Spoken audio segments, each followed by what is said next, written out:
Jean-Luc Pouliken, nous sommes dans la jolie galerie de Vera Staroduceva Rebo, qui expose en ce moment une rétrospective des œuvres de l'association ainsi qu'une exposition consacrée à Léon Tolstoï.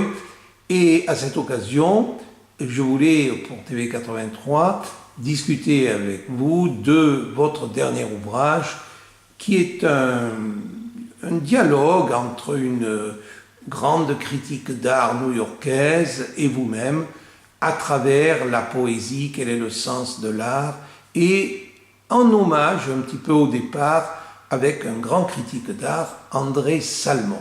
Alors Jean-Luc Pouliken, comment vous situez-vous dans votre œuvre à ce moment précis à travers ce dernier livre que vous venez de publier? Alors j'ai toujours accordé une importance assez grande au dialogue, aux entretiens. Et j'ai fait des entretiens avec plusieurs poètes significatifs de la poésie du XXe siècle, dont Jean Bouillet, le fondateur de l'école de Rochefort, qui lui-même avait été soutenu lorsqu'il avait créé l'école de Rochefort par André Salmon.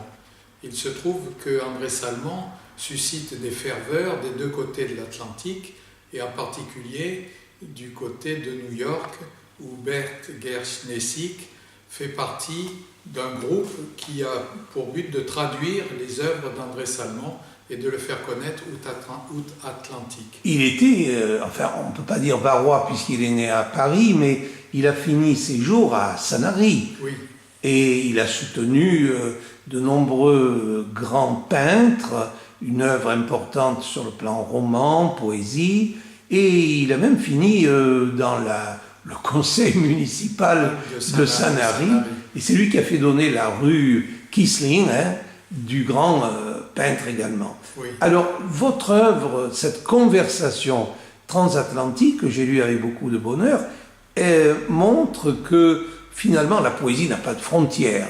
Entre vous, Hiérois, et New York, c'est une ligne directe.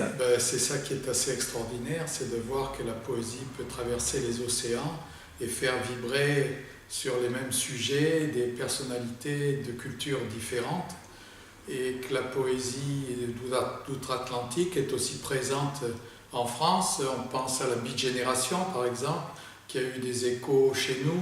J'ai travaillé avec Daniel Biga, qui est un poète niçois, qui est représentant de la Beat Génération française. Donc il y a une onde de choc permanente des deux côtés, et aussi bien la poésie française comme celle de Salmon peut marquer la sensibilité new-yorkaise, puisque Beth Gershnesik est une spécialiste de Salmon, qu'elle le traduit, qu'elle traduit ses poèmes, ses œuvres de critique d'art, et qu'elle fait partie d'une association internationale qui comporte des Français, des Italiens, et qui ont pour but toujours d'entretenir la flamme d'André Salmon, comme de mon côté, eh bien, je peux essayer d'entretenir la flamme américaine à travers des poètes comme Kerouac, comme Ferlinghetti, à qui j'avais envoyé l'entretien avec Biga, qui m'avait répondu depuis San Francisco. Donc, et récemment, une autre poétesse qui s'appelle Anne Sefola, qui est une amie de Bert Gershnesik, que j'ai pu introduire dans un site de poésie internationale qui est fait en Catalogne.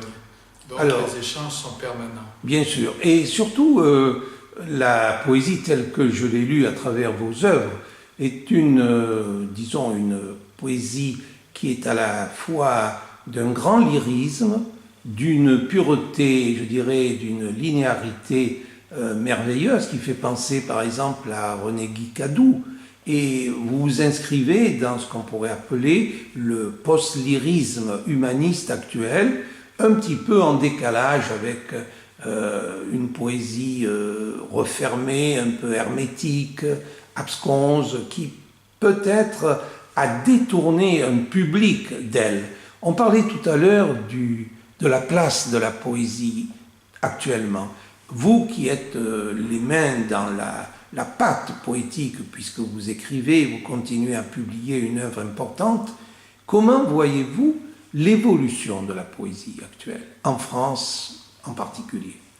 Alors la poésie est très présente, mais souterrainement, à travers de nombreuses initiatives Bon, chaque année, il y a le printemps des poètes et on voit fleurir un peu partout des petites rencontres avec des poètes, des séances de lecture, il y a des festivals de poésie.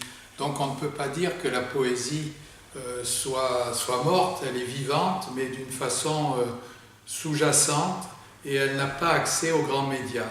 Et tant que les grands médias ne lui accorderont pas de place, elle ne sera pas publique, elle sera plus clandestine que publique. Je me demande même s'il y a une émission de poésie à la télévision, ou est-ce qu'il y a une édition spécialisée, comme à l'époque les poètes d'aujourd'hui, de Segers par exemple, qui avait fait un travail admirable. Et pourtant, comme vous le signalez, c'est vrai qu'elle est omniprésente. On parle toujours de poésie. On dira, cette chanson est poétique, ce film a des aspects poétiques. Mais finalement, les poètes de l'écriture sont de moins en moins les grandes vedettes d'avant. Hein, les Victor Hugo, les Théophile Gautier, les Baudelaire, les Verlaine, où sont-ils passés? Et dans l'entretien, on constate qu'il n'y a plus de poètes contemporains qui aient une surface sociale assez importante pour être connus du grand public. Les poètes les plus connus du XXe siècle sont Aragon, Prévert, et après eux, on ne sait plus, on ne saurait plus donner de nom. Simplement, c'est la chanson qui a peut-être pris le relais et qui a été, à travers Ferrat, à travers Ferré, qui a diffusé la poésie. Mais il n'y a pas d'équivalent de... Malgré tout, ce petit livre qui est très dense, très riche, ne se conclut pas sur un pessimisme. Il montre qu'il y a toujours un universalisme de la poésie et qu'il traverse les frontières et même il lutte contre une certaine standardisation du monde. Il y a un particularisme. Vous-même, vous vous êtes intéressé à la poésie occitane, de langue vernaculaire provençale, en même participant. Est-ce que vous avez écrit en provençal? Non, j'ai édité des poètes occitans, que ce soit des provençaux, que ce soit des languedociens.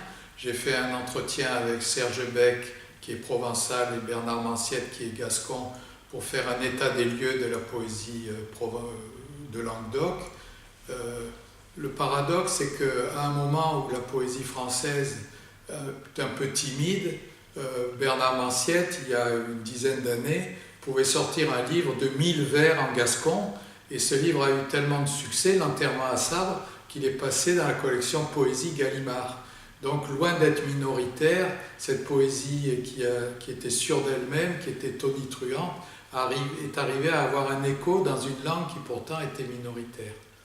Mais la poésie ne s'en sortira que si elle revient à l'émotion, à la sensibilité. Vous avez parlé tout à l'heure de poésie de laboratoire, de poésie abstraite, poésie expérimentale, hermétique. Et si elle continue dans ce chemin-là, elle se coupera du public. Et ce qui fait la continuité entre Salmon, Jean Bouillet, moi-même, c'est ce souci de faire entrer le monde moderne, bien sûr, mais avec du cœur, avec de l'émotion, avec des sentiments, avec des sensations. Très bien. Eh bien, écoutez, Jean-Luc Pouliken, nous invitons à lire vos œuvres, vos dernières œuvres qu'on trouve sur le réseau Amazon, sur l'Harmattan, et nous mettrons d'ailleurs à la suite de cette vidéo un large éventail de votre opus et de vos publications. Merci infiniment, Jean-Luc Pouliken. C'est parfait.